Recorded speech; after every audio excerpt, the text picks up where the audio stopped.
warahmatullahi wabarakatuh. Alhamdulillahirrahmanirrahim. Hamdan syukran lillah. Salatu wassalamu ala rasulillah. Amma ba'd.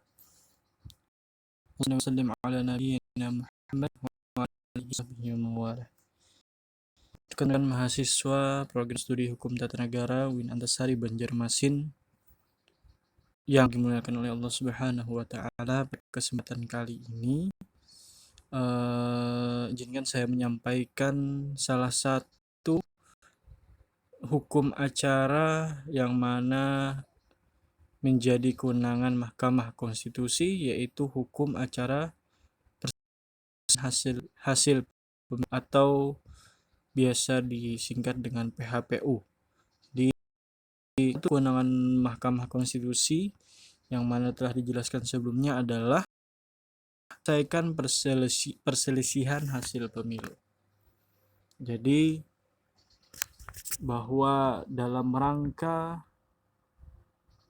menegakkan konsep demokrasi atau check and balances sebuah negara yang menganut sistem demokrasi, yang implementasinya salah satunya dengan adanya pemilihan umum, maka sesuai dengan konsep yang pernah dikemukakan oleh Dennis Muller dalam teori konstitusional demokrasinya.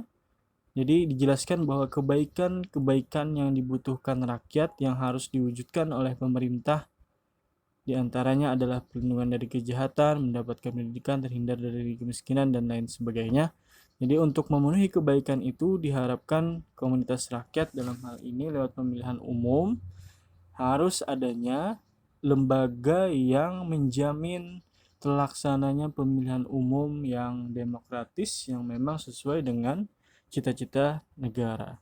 Jadi sejarah dalam hal ini bagaimana Mahkamah Konstitusi menjadi lembaga yang berwenang menyelesaikan perselisihan hasil pemilu itu sangat panjang, di mana juga sistem ketatanegaraan di dunia juga sama dalam artian ada lembaga kehakiman yang berwenang untuk menyelesaikan hasil pemilu.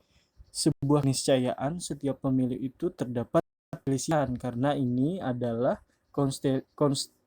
kontestasi daripada politik. Adanya banyak keinginan yang terbentur, pastinya ada perselisihan. Jadi Mahkamah Konstitusi dalam hal sengketa pemilu merupakan lembaga peradilan pada tingkat pertama dan terakhir mengenai perselisihan hasil pemilu. Jadi tidak ada lagi upaya hukum setelah dari putusan atau amanat dari Mahkamah Konstitusi. Ya, jadi sehingga memang berkaitan dengan hal yang bersifat kuantitatif, yaitu selain menyelesaikan sengketa terkait dengan angka, misalkan angka daripada hasil pemilu, juga mengadili bagaimana konstitusionalitas pelaksanaannya. Itu kewenangan dari Mahkamah Konstitusi. Nah, apa dasar hukum daripada acara dalam hal ini PHPU? Ini ada beberapa. Kalau belum direvisi ini seperti ini. Jadi ada Undang-Undang Nomor 24 Tahun 2003 tentang MK sebagaimana diubah dengan Nomor 8 Tahun 2011. Ini ada yang terbaru ya, ini lupa saya cantumkan. Kemudian Undang-Undang Pemilu dan Pemilu Kada yang terbaru, Undang-Undang Nomor 7 Tahun 2017 Pemilu Kada dengan tahun 2016. Kemudian PMK Peraturan Mahkamah Konstitusi Nomor 15 Tahun 2008 tentang pedoman beracara dalam PHPU. Kemudian PMK Nomor 16 Tahun 2009 tentang pedoman beracara dalam PHPU anggota DPR, DPD, dan DPRD.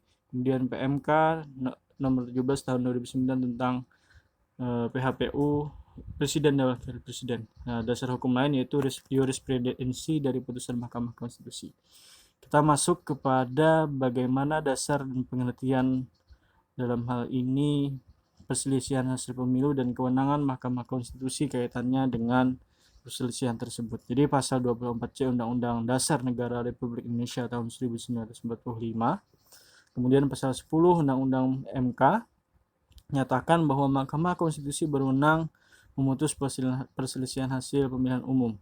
Perselisihan hasil, perbedaan dalam artian perbedaan perhitungan penetapan hasil pemilu antara penyelenggara pemilu dengan peserta pemilu yang mempengaruhi perolehan kursi, terpenuhinya PT atau penentuan calon terpilih atau penentuan calon yang berhak mengikuti pemilu putaran kedua atau urutan perolehan suara. Ini kemudian putusan 62 PHPU tahun 2004, MK sebagai pengawal konstitusi wajib menjaga pemilu berlangsung sesuai dengan asas luber dan jurdil. Jadi secara kuantitatif pun MK dalam hal ini berhak menentukan angka dalam hal ini bagaimana hasil daripada jumlah suara dalam hasil pemilu yang kaitannya dalam hal ini dikuatkan dengan bukti-bukti terkait dalam proses persidangan. Kemudian di segi kualitatifnya bahwa Mahkamah Konstitusi dalam hal ini juga menegakkan asas bagaimana pemilu itu berjalan luber dan jurdil, ya, langsung, umum, bebas, rahasia, dan jujur dan adil, itu ya. Kemudian macam-macam pemilu anggota DPR dan DPRD, pemilu anggota DPD, pemilu presiden dan wakil presiden, pemilu kepala daerah, baik gubernur, wali kota dan wali kota maupun bupati. Dalam hal ini perkembangannya walaupun sistemnya berubah-ubah dalam perkembangannya, tetapi inilah jenis-jenis pemilu yang ada. Ya, DPD misalkan sekarang sistem distrik dan sekarang juga pemilu langsung segala macamnya. Dan macam-macam pemilu ini yang bisa disengketakan ke Mahkamah Konstitusi. Siapa pemohon dan termohon di dalam hukum acara PHPU dalam hal ini perselisihan. Jadi perselisihan itu substansinya adalah keberatan peserta pemilu atas penetapan hasil pemilu yang dibuat oleh penyelenggara pemilu. Itu ya. Jadi ada keberatan dari peserta terhadap penetapan yang dibuat oleh penyelenggara pemilu dalam hal ini KPU. Kemudian pemohon dalam hal ini peserta pemilu, kemudian termohon adalah penyelenggara pemilu, turut termohon dalam hal ini penyelenggara pemilu level tertentu, kemudian pihak terkait, pengawas, peserta pemilu yang lain, saksi dan segala macamnya yang bisa dilibatkan di sidang dalam proses acara Mahkamah Konstitusi. Pemohon. Nah, dalam hal ini ketika pemilu DPR dan DPRD adalah partai politik yang mengusung daripada calon Dewan Perwakilan Rakyat. Kemudian DPD, perseorangan calon anggota DPD yang menjadi pemohonnya. Kemudian untuk presiden dan wakil presiden pasangan calon, dan kepala daerah pasangan calon dan pasangan bakal calon. Jadi dalam hal ini semuanya juga dalam hal ini diperbolehkan membawa kuasa hukum daripada masing-masing pemohon. Termohon siapa? Termohon dalam hal ini jika pemilu DPR, DPD, dan DPRD mau presiden dan wakil presiden adalah KPU pusat, kemudian KPU daerah di mana perselisihan terjadi, kemudian kalau kepala daerah itu KPU daerah setempat, seperti yang terjadi saat ini di Kalimantan Selatan. Salah satu pasangan calon menggugat, dalam hal ini yang digugat adalah KPU Kalimantan Selatan, ya, KPU Kalimantan Selatan.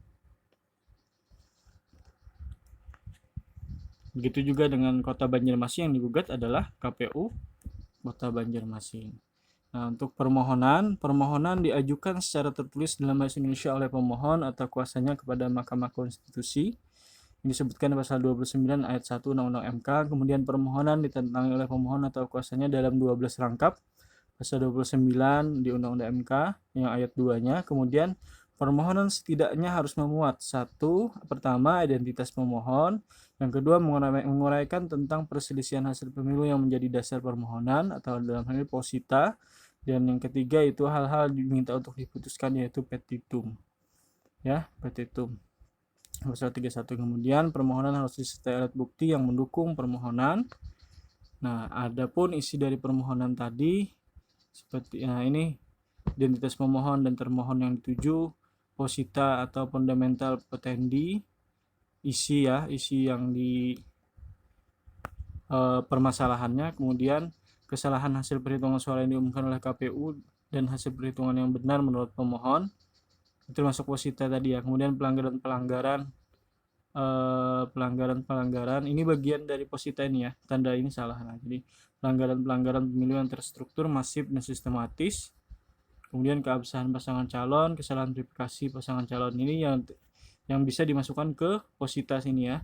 Nah, kemudian petitum isinya ini permintaan untuk membatalkan hasil perhitungan suara diumumkan oleh KPU dan menetapkan hasil penghitungan suara yang benar menurut pemohon. Ini permohonannya seperti apa? Nah, ini permintaan pemilu ulang seperti yang terjadi di provinsi kita, ada pemungutan suara ulang atau PSU. Kota Banjarmasin sudah, untuk Kalimantan Selatan 9 Juni ya. Kemudian permintaan perhitungan ulang. Jadi 3 ini yang dimohonkan karena memungkinkan diputuskan oleh KPU, oleh Mahkamah Konstitusi adalah 3 ini ya. Nah, jadi inilah isi permohonan. Untuk suratnya banyak beredar di internet, kalian bisa lihat, cari. Mungkin saja nanti sambil diperlihatkan, dibaca maksudnya, di bagaimana isi dari permohonan secara substansinya ini sudah saya sampaikan. Nah, kemudian bagaimana batas waktu pengajuan pemilu nasional 3 kali 24 jam, pemilu kada 3 hari kerja. Nah, kemudian putusan, bagaimana hakim Mahkamah Konstitusi memutuskan selanjutnya, permohonan tidak dapat diterima atau NO, net orphankelik faklat, apabila pemohon dan atau permohonan tidak memenuhi syarat, ditolak tanpa diperiksa isi muatan dari permohonannya. Kemudian permohonan dikabulkan apabila permohonan terbukti beralasan, dan selanjutnya MK membatalkan hasil perhitungan suara oleh KPU serta menetapkan hasil perhitungan suara yang benar. Kemudian permohonan ditolak apabila permohonan terbukti tidak beralasan, putusan sela, perintah MK untuk mengulang penghitungan atau pemungutan sebagian atau keseluruhan. Nah, jadi yang terjadi di Kalimantan Selatan adalah putusan sela. Jadi nanti MK akan mengeluarkan putusan lagi setelah PSU selesai dilaksanakan. Demikian yang dapat saya sampaikan terkait dengan bagaimana beracara tentang perselisihan hasil pemilu, dan praktek ini sering terjadi. Bahkan sekarang pemilu serentak, kasus di MK terkait dengan dalam hal ini permohonan PHPU sangat banyak, dan bahkan MK harus menyampingkan perkara-perkara dulu sebelum, dan harus menyelesaikan daripada ini karena banyak ya.